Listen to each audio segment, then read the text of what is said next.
Cultivate knowledge YouTube podcast চ্যানেলে আপনাদের সবাইকে স্বাগত। আমি শঙ্খ। আজ আপনারা যারা আমার এই চ্যানেল নতুন দেখছেন, আমার ভিউয়ার্স, আমি সবাইকে অনুরোধ করব এই ভিডিওটা কেটে কেটে না দেখে ফার্স্ট টু লাস্ট আপনারা দেখুন। এবং আজকের বিষয়টা যেহেতু ভীষণ সেনসিটিভ, তাই পুরো ভিডিওটা না দেখলে আপনারা কিন্তু একটা সিদ্ধান্তে পৌঁছতে পারবেন না। আমার এই ভিডিও বানানোর উদ্দেশ্য মে দিবসকে নিয়ে, তার কিন্তু আলাদা একটা দিক রয়েছে। মে দিবস আমি আপনি সবাই আমরা জানি, কিন্তু মে দিবস কি বর্তমান সময় প্রাসঙ্গিক, সেই বিষয়টা আপনাদের কাছে তুলে ধরার জন্যই আমার এই ভিডিও। চলুন শুরু করা যাক।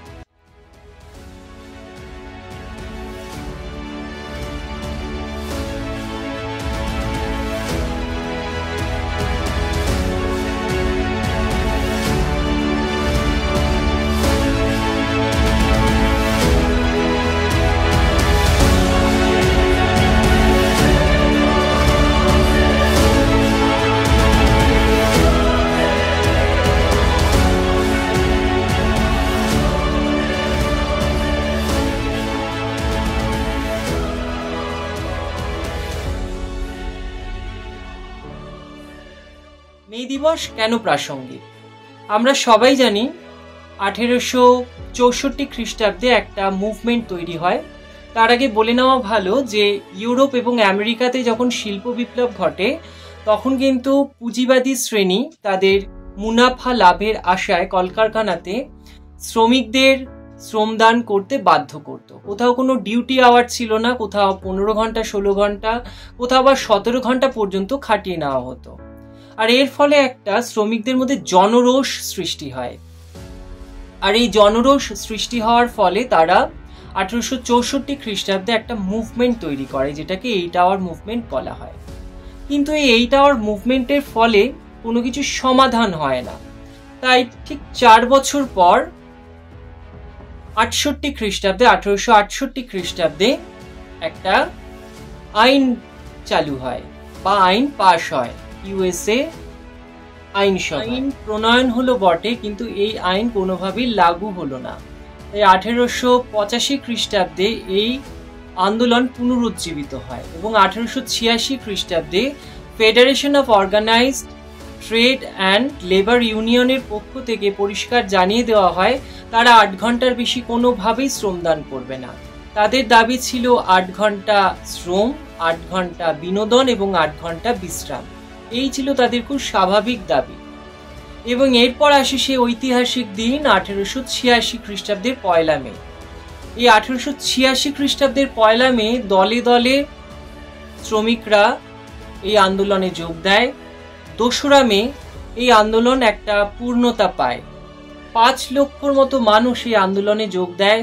এর ফলে 3 মে মালিক পক্ষ কিছুটা ভয় পেয়ে যায় এবং 4 মে এই আন্দোলনে যখন হে মার্কেট স্কোয়ারে সন্ধ্যে 7টার দিকে শ্রমিকরা বক্তৃতা দিচ্ছেন, শ্রমিকরা নিজেদের মধ্যে আলোচনা করছেন, কর্মসূচি তৈরি করছেন, ঠিক সেই সময় একটা বড় বোমা এসে বিস্ফোরণ ঘটায় এবং ঘটনাস্থলে এক পুলিশ কর্মী নিহত হন এবং পুলিশদের সাথে শ্রমিক শ্রেণীদের একটা দাঙ্গা সৃষ্টি হয়। আর এই দাঙ্গার ফলে প্রায় 11 জন ঘটনাস্থলে নিহত হয়। পুলিশ প্রশাসন মোট 8 জনকে গ্রেপ্তার করে।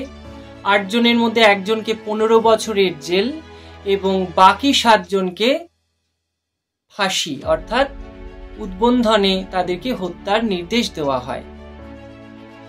এরপর একজন শ্রমিক লুইস লিং নামে তিনি কিন্তু নিজেই আত্মহত্যা করেন।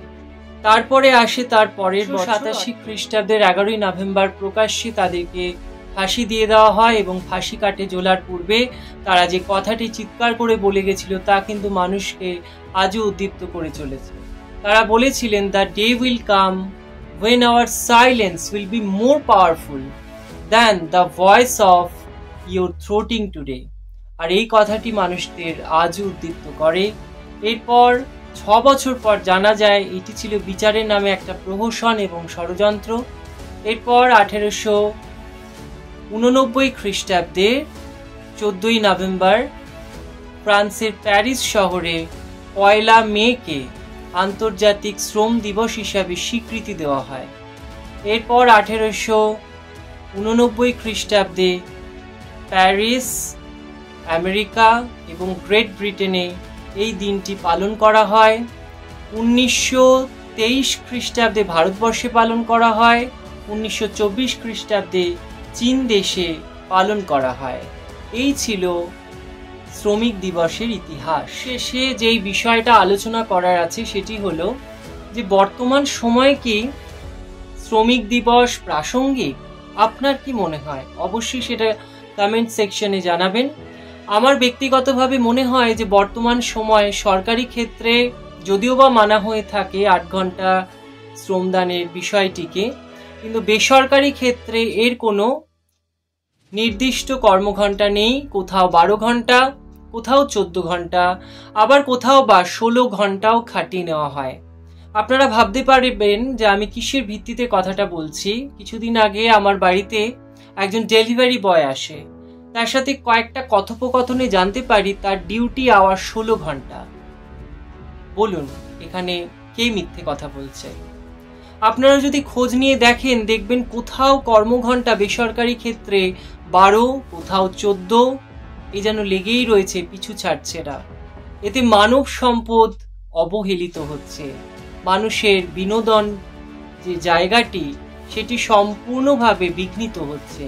কোনোভাবেই মানুষ তার শারীরবৃত্তীয় যে প্রক্রিয়া তা করে উঠতে পারছে না। মানুষের স্ট্রেস বাড়ছে।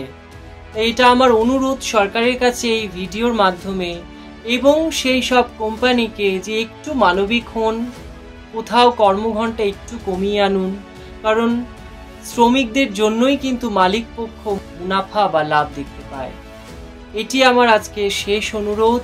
আপনাদের মন্তব্যকে কমেন্ট সেকশনে অবশ্যই জানাবেন। সবাই ভালো থাকবেন। নমস্কার, ধন্যবাদ।